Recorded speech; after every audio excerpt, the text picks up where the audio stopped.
A historic change, a hook that will open a whole new era for the prestigious UEFA Champions League. From the 2024 to 2025 season, fans will no longer witness the image of famous players spinning the ball, opening the draw, and revealing the name of the team in which group. Everyone will be glued to the entire screen, because the draw will be done entirely by supercomputers.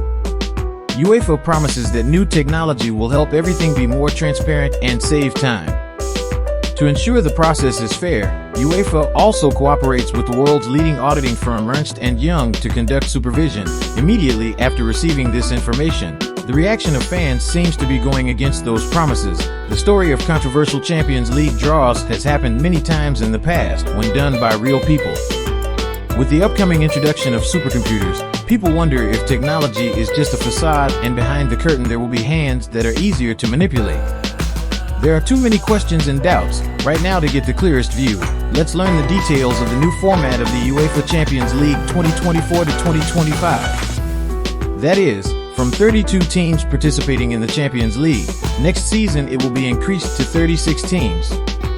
If the old draw method is still maintained, UEFA explains that they will need about 1,000 balls with at least 36 bowls on the stage, which can lead to a very long draw. Will take about 3 to 4 hours, so UEFA thinks that such a time is too long, equivalent to an Oscar award ceremony, and viewers will be very bored. If the draw is done by a supercomputer, the ceremony is expected to be shortened to just over 30 minutes to ensure the fastest, most concise, and accurate criteria. All 36 teams participating in the Champions League group stage next season have been divided into 4 seed groups according to the order of the UEFA club rankings. According to the old format, the teams in Group 1 will include the reigning Champions League champions, the reigning Europa League champions, and the 6 champions of the top 6 European national leagues. But from now on, Groups 1 to 4 will be ranked from top to bottom according to the rankings. This change will lead to Atlanta Club, even though they won the Europa League, having to drop to the second seed group, or Arsenal, because they have just returned to the Champions League after many seasons of absence, meaning their accumulated points are low, will also have to drop to Group 2.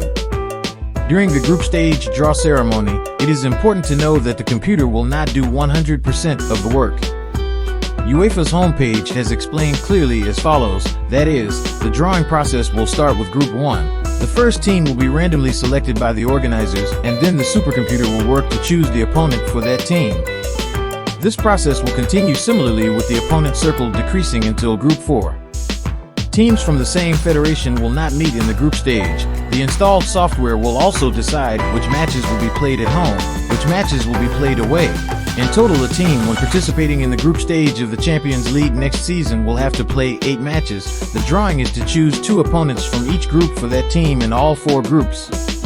Previously, a team would only play 6 matches to complete the group stage, but with this new format, what will we have? The most anticipated thing is that the teams in Group 1 and Group 2, the 2 strongest groups, will have to play 2 more matches against very strong opponents in their group. Previously, the teams in Group 1 would not have to meet each other in the group stage. UEFA asserts that machines will help everything to be fair and transparent. But machines are ultimately just tools controlled by humans. Many fans are expressing their concerns about this change. In the past, the UEFA Champions League draw ceremonies have never been without controversy. And it has always been questioned about transparency and accuracy. Even in the previous season, everyone had to wonder, somehow the drawers could put the 4 strongest teams in the same branch: Bayern Munich, Real Madrid, Manchester City, and Arsenal. Going back 2 years, surely no one has forgotten the scandal in the wrong draw ceremony of the 1/8 round of the Champions League season 2021 to 2022. For the first time in history, UEFA had to redraw. Was it a rare event or a drama exposed by the online community? No one knows the answer behind it.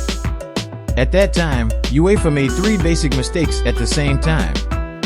The first was that they took the ball with the name of Manchester United and put it in the basket of Villarreal's opponents while the 2 teams had met in the group stage. The second mistake was similar. UEFA put Liverpool in the group of teams that could meet Atletico Madrid in the round of 16. These 2 teams were also in the same group. The third mistake was too much ball named Manchester United. Do not put Atletico Madrid's opponents in the bowl while these 2 teams are qualified to meet. The football world was in a state of chaos when the draw ceremony initially announced the dream match of Paris Saint-Germain against Manchester United, where Messi and Ronaldo would create a top competition. However, the joy of fans quickly disappeared when UEFA announced a serious mistake in the draw process. After complaints from the clubs, UEFA decided to redraw all 8 pairs. In the end, PSG met Real Madrid and Manchester United met Atletico Madrid. In the face of fierce criticism of the error in the draw ceremony, UEFA has given a controversial explanation. The reason is that the software supporting the draw did not work effectively. According to UEFA, the software should have eliminated the opponents who were not qualified to meet the drawn team. However, due to a technical error, this did not happen. This explanation from UEFA has met with fierce opposition. Many people think that it is just a way to avoid responsibility. Football is going through a revolution with dizzying changes. Typically the new format of the Champions League, although UEFA claims that these changes are to increase the competitiveness and attractiveness of the tournament. However, many people still doubt that the over-reliance on the draw machine has made many people worry about the possibility of manipulating the results. Will these changes really benefit football? Or is it just a revolution to serve the interests of some individuals? The change in the Champions League format will mark a major turning point in the history of the competition itself, from increasing the number of participating teams to adjusting the points system and the knockout stage. All that remains to be seen is that only when the new format is implemented will we see what is right and what is wrong. Now, let's wait until August 29th